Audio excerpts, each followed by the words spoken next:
여러분, 요셉 하면 떠오르는 단어가 무엇이 있을까요?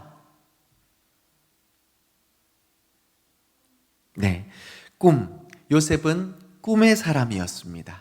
또 어떤 단어가 떠오르시나요? 애굽의 총리. 네, 요셉은 30세의 애굽의 총리가 되어 결국 하나님의 꿈을 이루었고, 그 꿈 안에서 그도 살고 가족도 살고 한 민족을 살리는 놀라운 역전의 인생을 살아갔습니다. 그리고 오늘 우리가 함께 나눌 형통. 네, 요셉은 일평생 하나님 안에서 형통한 삶을 살았던 축복의 사람인 줄 믿습니다. 형통이란 말은 막힘없이 계속 일이 잘 되는 것을 의미합니다. 요셉이 형들 때문에 한순간에 종으로 팔려갑니다.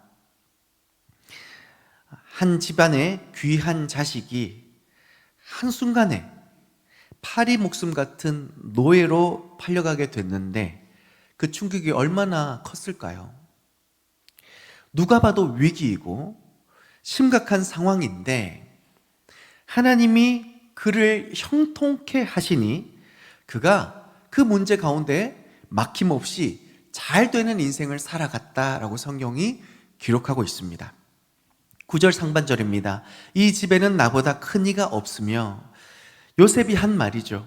그가 종으로 팔려 인생의 밑바닥을 쳤는데 주님이 형통케 하시니까 어떻게 돼요? 주인 다음으로 그 집에서 제일 높은 사람이 됩니다. 회사로 따지자면 엄청난 승진을 한 거예요. 왜요? 요셉이 그 주인의 집에 막대한 재산의 이익을 가져다 줬거든요. 요셉이 총무를 맡은 그 시점부터 재산이 막 불어납니다. 얼마나 주인의 입장에서 이 요셉이 이쁘고 좋아요. 그러니까 가까이 두면서 승진에 승진을 계속 해줬던 겁니다. 그럴수록 집이 더 좋아지니까요. 형편이 더 나아지니까요. 요즘 같은 불경기에 요셉이 누린 이 형통의 축복이 우리 모든 성도님의 삶과 가정과 직장에 충만히 임하시기를 주님의 이름으로 축복합니다. 요즘 정말 우리가 사는 이 현실이 문제 아는 것이 어디 있나요? 그런데 누가 봐도 문제이고 이제 정말 끝일 수도 있겠다 싶은 바로 그때에 하나님이 형통케 하시는 사람은 그 문제가 위기가 아니라 오히려 기회가 되는 줄 믿습니다. 하나님의 능력을 경험할 기회요, 하나님의 은혜를 경험할 기회요, 상상하지 못했던 하나님의 축복을 경험할 기회가 되는 줄 믿습니다. 그래서 막힘없이 잘 되게 하시는 하나님의 역사를 맛보는 삶이 바로 형통인 것이죠. 요즘같이 어려운 이 때에 형통의 축복을 간절히 사모하셔서 하나님께서 주시는 이 형통의 축복을 누리시는 우리 모든 성도님과 삶이 되시기를 주님의 이름으로 축복합니다. 믿음으로 아멘 하시는 분들에게 반드시 임하게 될 줄 믿습니다. 그렇다면 요셉은 어떻게 이 형통의 삶을 살아갈 수 있었을까요? 바로 하나님과 함께 했기 때문입니다. 2절을 보니까 하나님이 요셉과 함께 하심으로 그가 형통한 자가 되었다라고 기록합니다. 형통을 누가 주시는 거라고요? 하나님이 형통을 주시니까 우리가 하나님과 함께 할 때에 요셉과 같이 형통한 삶을 누릴 수 있게 됩니다. 하나님과 함께하는 삶이라는 것은 하나님의 뜻대로 살아가는 삶을 말합니다. 그런 삶을 살아갈 때에 하나님께서 성경에 약속된 대로 우리의 필요를 아시는 주님께서 때를 따라 돕는 은혜를 함께 하시기 때문에 우리가 막힘없이 잘 되는 것이죠. 여러분 기억해 보십시오. 별 볼 일 없었던 아브라함, 심지어 우상을 팔았던 그런 집안에 태어났던 그가 하나님의 뜻을 따르니 그가 어떤 사람이 됩니까? 믿음의 조상이 됩니다. 그의 아들 이삭도 하나님의 말씀을 따르니 100배의 축복을 얻는 위대한 삶을 살아갔죠. 그 아들 야곱도 그 이름이 바뀝니다. 이스라엘, 하나님과 겨루어 이긴 자라는 이름을 갖게 됩니다. 여러분 정말 놀랍습니다. 야곱이 태어나면서 그는 태어나면서부터 패배에 물들었던 인생입니다. 형과의 싸움에서 져서 발꿈치를 잡고 태어나지 않습니까? 그리고 형한테도 졌을 뿐만 아니라 외삼촌 라반에게도 졌고요, 환경에도 졌고요, 모든 상황에서 그는 이길 수 없는 연약함을 늘 가슴 아파하며 살아갔던 인생인데, 그가 하나님과 겨루어 이겼다니, 그 인생에 더 이상 그를 가로막을 것이 무엇이 있겠습니까? 그 인생에 더 이상 그를 고통스럽게 할 것이 무엇이 있겠습니까? 하나님과 겨루어 이겼는데 더 이상 그 인생이 불행할 이유가 무엇이 있겠습니까? 하나님의 말씀을 따랐더니 야곱이 그런 인생을 살게 되었는 줄 믿습니다. 이처럼 별 볼 일 없는 인생 가운데 위대한 하나님이 함께 하시니 그 인생이 특별해질 수 있었던 겁니다. 그래서 우리가 하나님과 함께 하는 것이 그래서 복인 것이죠. 은혜인 줄 믿습니다.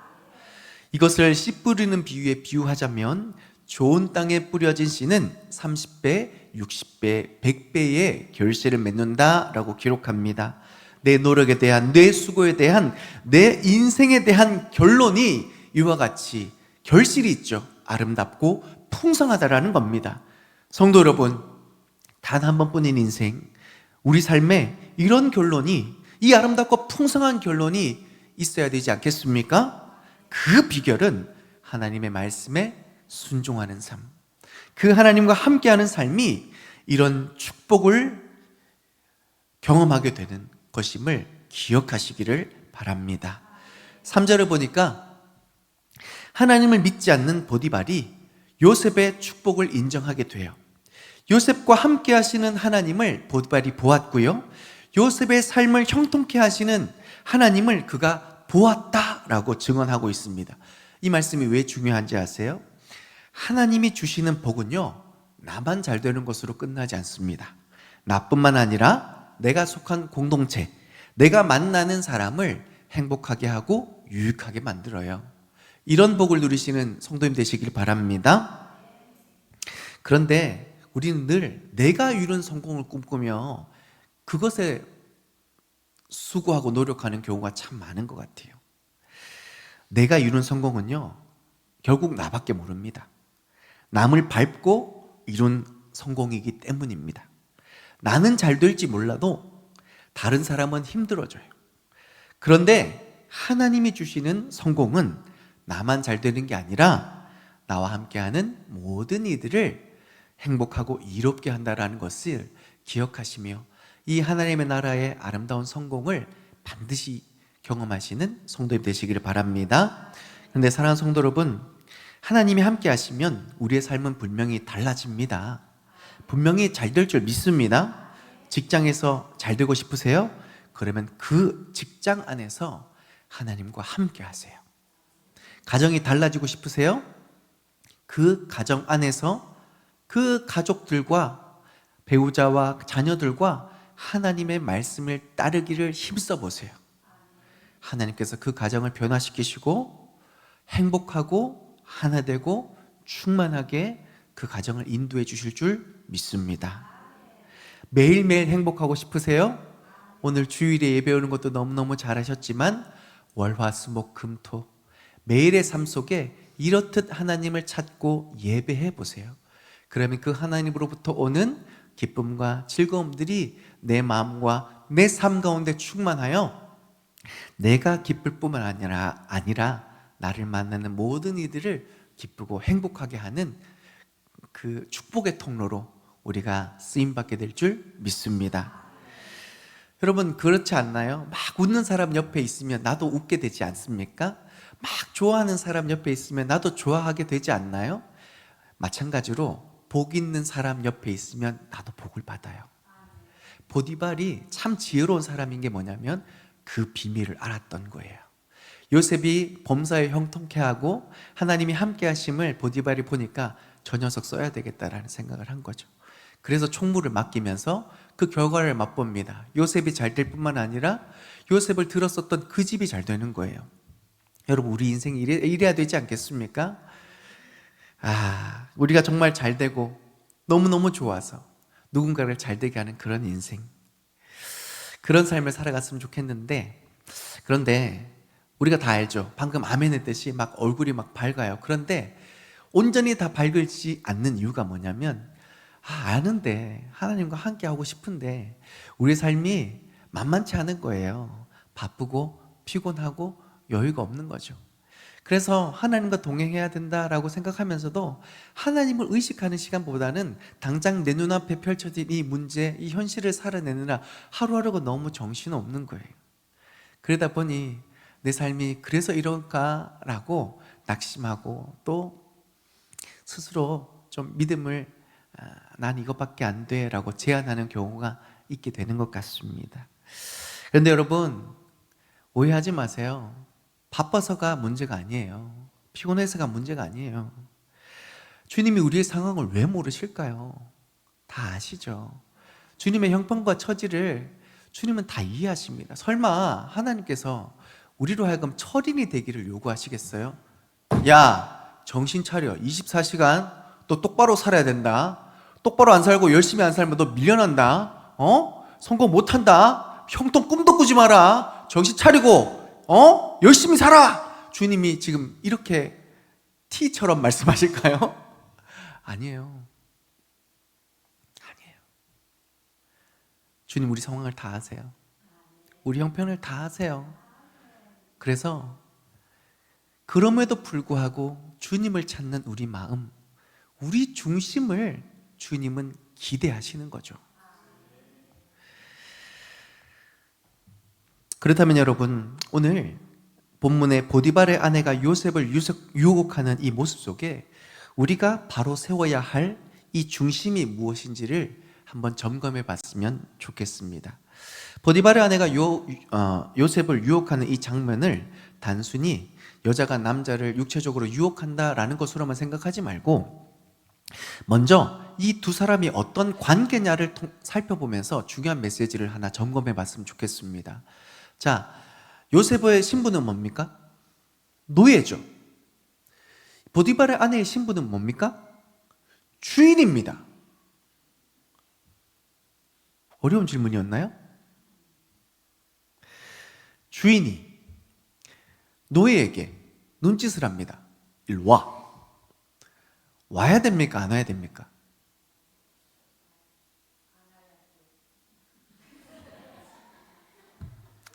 마음은 그런데, 생각은 그런데, 현실을 한번 잘 보자고요. 주인이 노예한테 일로 와 했어요. 와야 됩니까? 안 와야 됩니까? 네. 그래서 죽는 경우가 되게 많아요. 노예는요, 그냥 물건이에요. 이때 당시에 무슨 인권이 있습니까? 말 안 들으면 죽는 거예요.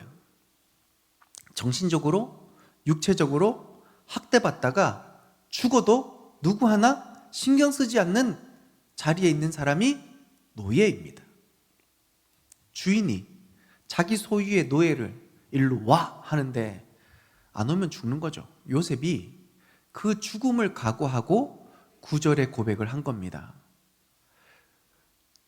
내가 주인보다 높지 못합니다. 내가 아무리 이 집에서 주인 다음으로 높은 사람이라 한들 나는 결국 노예입니다. 이 노예 신분으로서 주인의 아내와 동침을 한다라니 이게 얼마나 말이 안 되는 것입니까? 하나님 앞에서 내가 이 큰 악을 절대로 행할 수 없습니다. 이렇게 고백한 데는요, 내가 죽으면 죽겠습니다 라는 믿음의 고백이 있었던 겁니다. 왜요? 그를 죽일 수 있는 여주인보다 그의 삶을 지금까지 실수함 없이 인도하시고 형통케 하셨던 하나님을 요셉은 더 두려워하고 경외했기 때문입니다. 사랑하는 성도 여러분, 우리가 이 요셉의 고백 속에 우리의 삶은 과연, 우리의 중심은 과연 피곤하고 고단하고 분주함에도 불구하고 과연 그 하나님을 하나님으로 여기고 있는지, 그 하나님을 주로 시인하고 있는지, 우리의 마음이 정말 그러한지를 점검해 볼 수 있기를 바랍니다. 죄는요, 우리에게 어떤 약속을 줍니다. 나를 따르면 네가 원하는 것을 내가 반드시 줄 거야 라고 우리를 유혹합니다. 마치 광야에서 사단이 예수님을 시험했던 것처럼 성벽에 올라가서 세상을 보여주면서, 보이지? 나한테 절해. 그러면 내 이 모든 것을 너에게 줄게. 사단이요, 참 교활합니다. 먼저 보여줘요. 아담과 하와를 어떻게 유혹합니까? 먼저 보여줘요. 그리고 말합니다. 이거 먹으면 너가 하나님처럼 될 거야. 이거 먹으면 더 행복해질 거야. 이거 먹으면 네가 진짜 자유로워질 거야. 보여줘요. 그리고 먹음직스럽고 보암직스럽게 자꾸 옆에서 유혹해요. 마치 이것을 따르면, 이것을 먹으면 정말 내가 행복해질 것 같이 유혹을 해요. 그리고 거기에 하나님은 방해꾼처럼 여기게 만들어요. 그런데 여러분, 예수님께서 이 시험 앞에 어떻게 대답하셨습니까? 주 너의 하나님만 경배하고 다만 그를 섬길지니라. 아멘. 예수님께서 이 말씀으로 물리치십니다. 주 너의 하나님만 경배하고 다만 그를 섬길지니라. 사단은 우리가 바라는 것, 원하는 것이, 그것을 얻는 것을 행복이라고, 그게 잘 되는 인생이라고 우리를 속입니다. 그것보다 중요한 게 어디 있겠냐며, 그것을 방해하는 것이 있다면 하나님이라도 버리라고 우리를 유혹해요. 그런데요, 여러분, 예수님께서 선포하신 이 말씀의 내용을 통해 우리가 존재의 이유, 창조의 질서가 무엇인지 잊어버리지 말고 기억하시길 바랍니다. 우리는요, 하나님의 영광을 위해서, 영원토록 그를 즐거워하고 그분의 기뻐하시는 일을 위해서 우리가 지어졌다라는 것을 잊어버리지 마시길 바랍니다. 우리의 행복을 위해서 태어난 것이 아니라 하나님의 행복과 유익과 그 뜻을 위해서 창조되었다라는 것을 기억하시길 바랍니다. 그것이 먼저입니다. 그러한 삶을 살아갔을 때에 그 마음을 기뻐하시는 하나님께서 우리의 삶을 형통케 하시고 때를 따라 돕는 은혜를 주시고 우리의 삶에 만족을 주시고 행복해 하시는 것이지, 행복을 위해서 하나님을 저버리고 떠버리고 외만한다? 그것이 사단의 꾀에 넘어간 연약한 우리의 모습이 된다라는 것을 기억하시며 우리가 삶에서 무엇을 우선하고 있는지 잘 점검할 수 있기를 바랍니다. 이것만 하면 승진할 거야. 이것만 하면 너가 돈을 많이 벌게 될 거야. 하나님이 아닌 사람을 따르게 하고 자신의 경험과 눈앞의 이익을 쫓아 우리가 살아가게 만드는 이 죄로부터 우리는 경각심을 가지고 온전히 하나님만 따르겠다라는 이 믿음을 다시 한 번 더 견고히 할 수 있는 오늘 이 예배가 될 수 있기를 바랍니다. 사단은 우리를 이처럼 눈에 보여주고 유혹하고 때로는 겁박하고 두렵게 만듭니다. 너가 이 말씀대로 살면 위태로워질 거야. 아니요, 절대로 그렇지 않습니다. 살아계신 하나님이, 온 우주 만물을 다스리고 통치하시는 하나님이 우리를 붙들어 주시고 반드시 모든 위기에서 건져내실 뿐만 아니라 형통케 하시는 삶으로 우리를 붙잡아 주실 줄 믿습니다. 눈앞에 보이는 현실의 두려움 앞에 고개를 숙이지 마십시오. 그것에 무릎 꿇지 마십시오. 고개를 들고 살아계신 하나님, 그의 능력과 권세를 향하여 우리가 무릎을 꿇고 그분 앞에 두 손을 들고 그의 인도하심을 바라며 기대와 소망을 품는 우리 모두가 될 수 있기를 소망합니다. 하나님은 우리를 이 세상에 두려워하고 뒤로 물러나고 무릎 꿇는 존재가 아니라 그 세상을 다스리고 정복하는 권세를 우리에게 주시며 그 하나님의 형상을 가지고 이 땅 가운데 능력 있게 살아가라고 우리를 그렇게 지으셨고 그의 핏값으로 우리를 불러주신 줄 믿습니다. 그 하나님의 권세와 능력을 신뢰하며 믿음으로 살아가는 성도님 되시길 바랍니다. 두 번째는요, 우리가 이 요셉을 유혹하는 보디발의 아내의 모습 속에 우리가 모든 유혹은 외로움으로부터 공허함으로부터 찾아든다. 모든 유혹은 외로움으로부터 공허함으로부터 찾아든다 라는 것을 기억하시길 바랍니다. 여러분, 요셉의 나이 27세, 요때 27세 됩니다. 피 끓는 청춘이죠. 결혼 못하고 한참 때를 살아가는 건장한 남자 여기 몇 분 계신데요, 아주 힘들 거예요. 네, 고개를 끄덕이셨습니다. 그렇죠? 그런데 여러분, 이 시기 자체가 힘든데 하필 유혹하는 여자가 어떤 여자냐면 시위대장, 그러니까 권력 있는 집의 아내입니다. 웬만큼 예뻐서 그 아내 될 수 있을까요? 없을까요?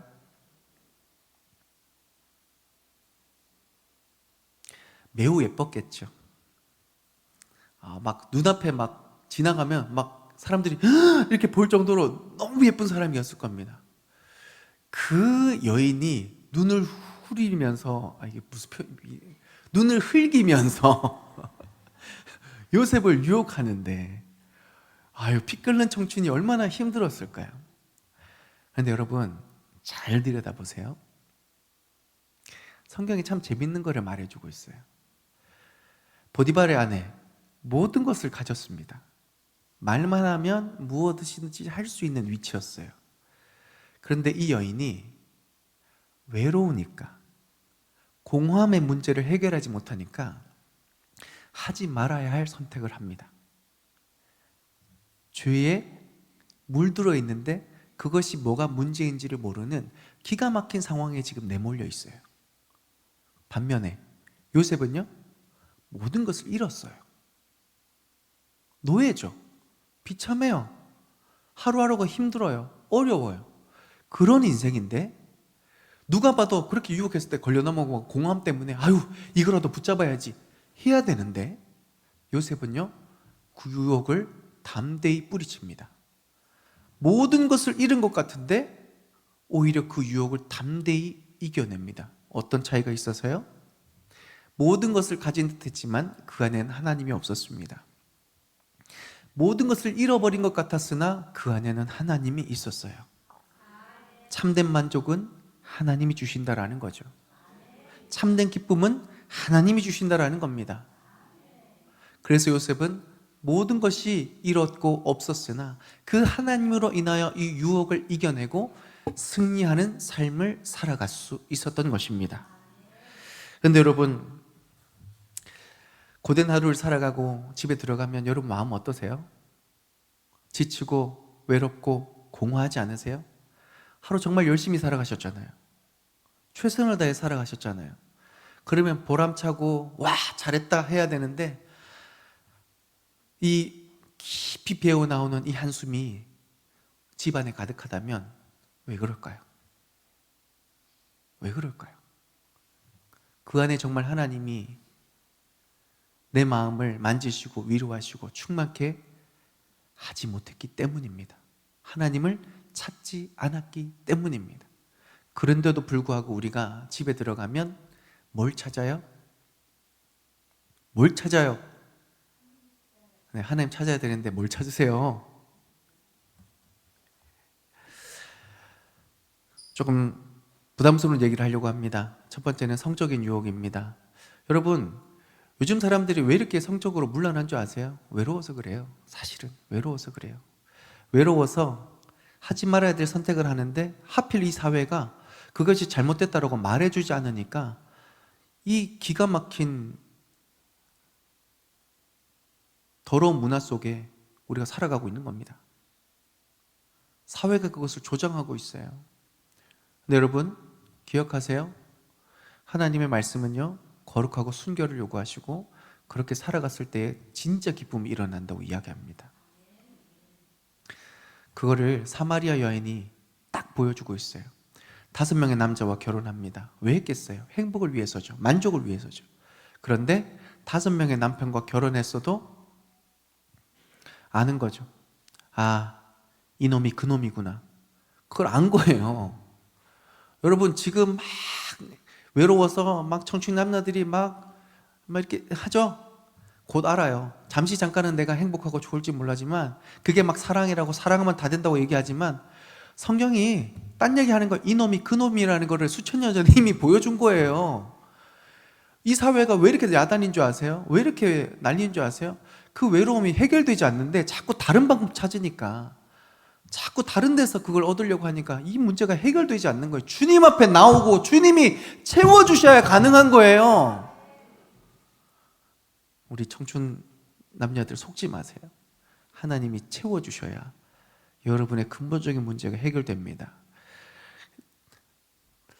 술, 담배도 마찬가지예요. 술, 담배 하는 이유 알겠어요. 여러분 얼마나 삶이 지치고 힘들고 외로우면 그 날의 아픔을 잊기 위해서 술, 담배를 한다고 하더라고요. 최근에 제가 알게 됐어요. 담배를 왜 피나 몰랐어요. 습관이겠지라고 생각했는데 멋있는 말을 하더라고요. 한숨 쉬는 거를 들키지 않기 위해서 후 한다라는 거죠. 맞는지는 모르겠어요. 근데 그만큼 잊어버리고 싶은 오늘의 힘듦이 있다라는 거죠. 그런데 일어나면 똑같아요. 그 다음날 똑같아요. 굳이 경험해 보지 않으셔도 똑같아요.